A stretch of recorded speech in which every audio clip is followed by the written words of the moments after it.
Secular Gujarat ન્યૂઝમાં આપનું સ્વાગત છે।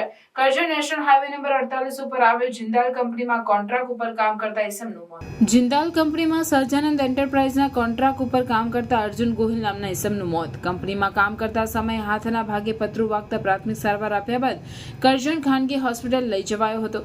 કરજણ ખાનગી હોસ્પિટલમાં સારવાર દરમિયાન મોત નીપજ્યું। મૃતકના સ્વજનો માંગણીને લઈ રાત્રિ દરમિયાન કંપનીની બહાર ધરણા કર્યા હતા। બનાવ સમયે કોઈ જવાબદાર હાજર ન હોવાનો સ્વજનોએ આક્ષેપ કર્યો હતો। કંપનીમાં સેફટીના સાધનો વગર કામદારો કામ કરાવતા હોવાનો આક્ષેપ કરાયો હતો। આખરે કંપનીના HR દ્વારા લેટર પેડ ઉપર હૈયા ધારણા આપવામાં આવતા મામલો થાળે પડ્યો હતો।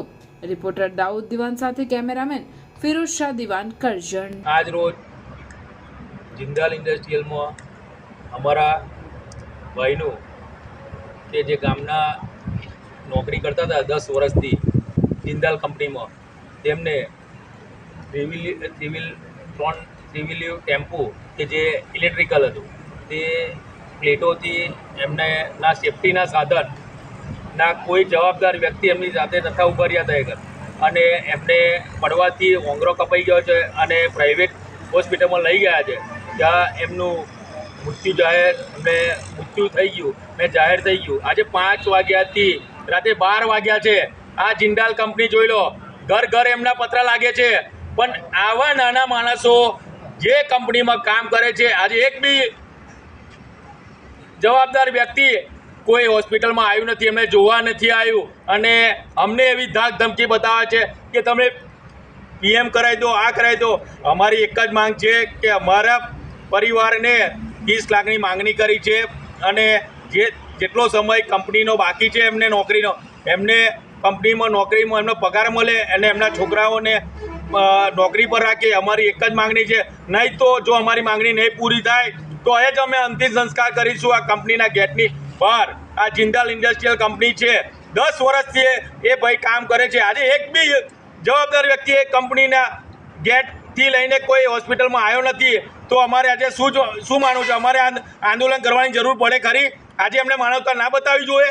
આજે 10 વર્ષ સુધીને કંપનીને જો ભોગ આલ્યો હોય તો પહેલાં આજે એક દિવસ કંપની કેમ બંધ ના થઈ? તમારે જો કહેવું જોઈએ કે 10 વર્ષ સુધી જો કંપનીએ જો ભોગ આલ્યો હોય તો આજે એક દિવસ કેમ કંપની બંધ ના થાય? એમને એમનું પ્રોડક્શનનું પડી છે, એમને કોઈ માણસની પડી નથી। નાનો માણસ મરી જશે તો એને કચરા પેટીની જેમ આ યુઝ કરી લે છે।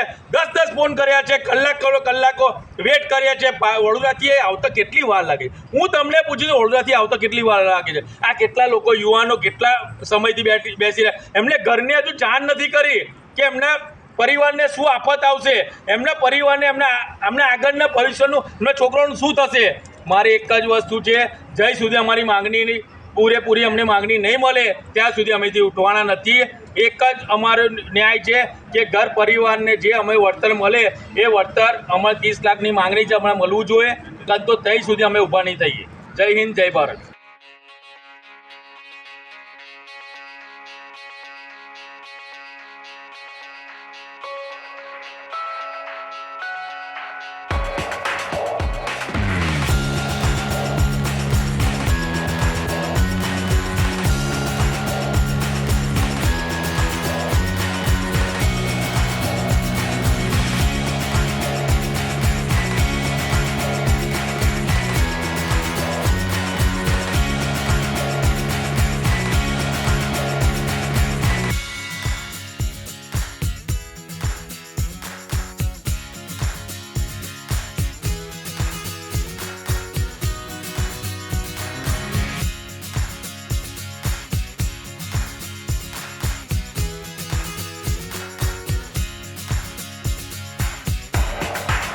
સમાચારોની અવનવી અપડેટ્સ માટે જોતા રહો સેક્યુલર ગુજરાત ન્યૂઝ।